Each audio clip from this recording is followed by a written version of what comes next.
আসসালামু আলাইকুম। মিদ্যা আগ্রোর পক্ষ থেকে আপনাদের জানাই আন্তরিক অভিনন্দন ও শুভেচ্ছা। আজ আমি আলোচনা করব গরু পালনের প্রথম ধাপ নিয়ে। প্রথমে গরু পালন করতে হলে কি কি বিষয়ে আপনাদের অভিজ্ঞতা থাকার প্রয়োজন।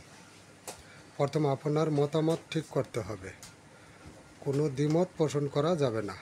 আগে বুঝে শুনে সিদ্ধান্ত নেবেন। হুট করে কোনো সিদ্ধান্ত নেবেন না। প্রথমে গরুর জন্য ছোট আকারে একটি ঘর তৈরি করতে হবে, কারণ প্রথমে অনেক বড় করে ঘর তৈরি করে গরুর বাসস্থান তৈরি করে বেশি টাকা খরচ করা যাবে না। দুইটি গরুর জন্য অল্প টাকার মধ্যে একটি গরুর ঘর তৈরি করবেন। দুইটি ঘরের জন্য বেশি টাকা প্রথম খরচ করবেন না। আগে বুঝবেন, শুনবেন, পালন করবেন, লাভবান হলে অনেক বড় করা যাবে। আগে আপনি এই বিষয়গুলোর উপরে, গরুর উপরে আগে আপনার অভিজ্ঞতা থাকতে হবে। অভিজ্ঞতা আগে পোষণ করেন, আগে জানেন কিভাবে গরু পালন করলে লাভবান হওয়া যায়, সেগুলা জানেন, শুনেন। দুইটি দিয়ে শুরু করে এগুলা জানেন। বেশি গরু ঘরের জন্য বেশি টাকা খরচ করে লাভ নেই। পরে হয়তো আপনি অনেক টাকা খরচ করতে পারবেন।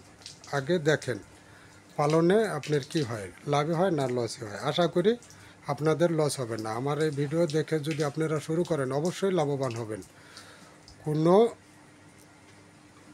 পজিটিভ নিয়ে গরুর খামার করবেন, নেগেটিভ সাইডের কোনো চিন্তা ভাবনা করবেন না। হয়তো আপনারা ভাবতে পারেন যে আমার দুইটা গরু, এইগুলা দিয়ে আমার কি অভিজ্ঞতা আছে। আপনারা দেখেন আগে, যদি আমার কথাবার্তা ভালো লাগে তাহলে আপনারা ভিডিও দেখবেন, আর যদি কথাবার্তা ভালো না লাগে তাই ভিডিও দেখেন না। যাই হোক, যা নিয়ে আলাপ করতে চাইছি তাই করতেছি আজকে। তো গরু ক্রয় করবেন, যখন আপনি গরু ক্রয় করতে যাবেন হাটে, গরু ক্রয় করার আগে ঘুরে ঘুরে সুন্দরভাবে গরুগুলা দেখবেন।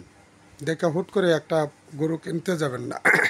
গরু দেখবেন বাজার কেমন আছে, দাম কেমন, কোনো দালালের হাতে পড়েন কি না, এগুলার বিষয়ে আপনাদের ফলো রাখতে হবে। অনেক দালাল আছে, দালালে কিন্তু আপনি যা লাভ করবেন তা অনেক সময় নিয়ে যায়। দালালগুলার হতে আপনি সাবধান থাকবেন। গরু সুস্থ আছে কি না সেদিকে ফলো করবেন। গরুর বা মাথায় গরুর কান লড়াই কিনা, লেজ নাড়াই কিনা, এগুলা দেখবেন। গরুর নাকের উপরে বিন্দু বিন্দু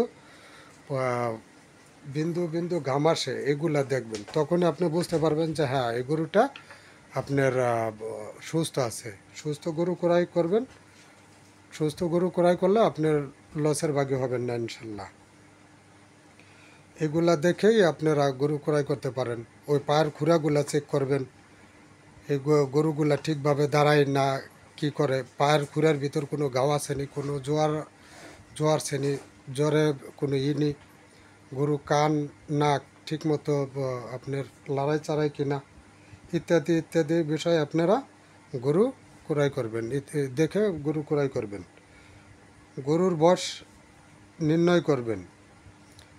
যদি আপনার গরু বয়স নির্ণয় করতে না জানেন, ছোট গরুতে অনেক দিন পালা লাগে, এই গরুতে বেশি লাভবান হওয়া যায় না। আপনার সবচাইতে সুন্দর হবে 14-15 মাসের বয়সের গরু। এই গরুগুলা যদি ক্রয় করতে পারেন, 4 থেকে 4.5 মাস পারলে আপনার ডাবলেরও বেশি বিক্রি করতে পারবেন। হয়তো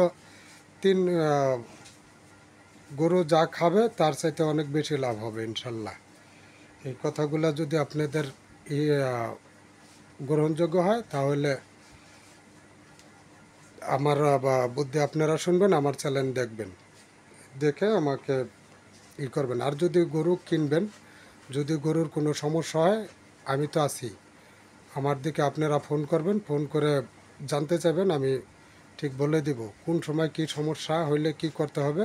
আমি নাম্বার বলতেছি, এই নাম্বারে ফোন দিবেন 019966000764। কোনো সমস্যা পড়লে এই নাম্বারে ফোন দিবেন। ইনশাল্লাহ যতটুকু পারি আপনাদের আমি হেল্প করব। কোনো নেগেটিভ সাইট নিয়ে গরু পালন করতে আসবেন না, অবশ্যই পজিটিভ সাইট নিয়ে গরু পালন করতে আসবেন। অনেকে অনেক কথা বলবো, আপনার ফ্যামিলিও রাজি না হইতে পারে গরু পালনে। যে গোবর নাড়া, এটা করা ওটা করা, এগুলা স্বীকার করে যদি গরু পালতে পারেন অবশ্যই লাভবান হইতে পারবেন, আপনি অনেক বড় উদ্যোক্তা হতে পারবেন। তো আগামীকাল গরুর বয়স নির্ণয়ের সম্বন্ধে বিস্তারিত আলাপ আলোচনা করব। তো আজকে মতো এই পর্যন্তই। আপনারা সবাই ভালো থাকবেন, সুস্থ থাকবেন এই কামনা করি, এবং যদি পারেন আপনাকে যদি এই ভিডিও ভালো লাগে তাহলে অবশ্যই সাবস্ক্রাইব করে আপনাদের সাথে আমাকে রাখবেন, অবশ্যই আপনাদের সাথে আমাকে রাখবেন। তো আজকের মতো বিদায় নিচ্ছি। আসসালামু আলাইকুম ওয়া রাহমাতুল্লাহি ওয়া বারাকাতুহু।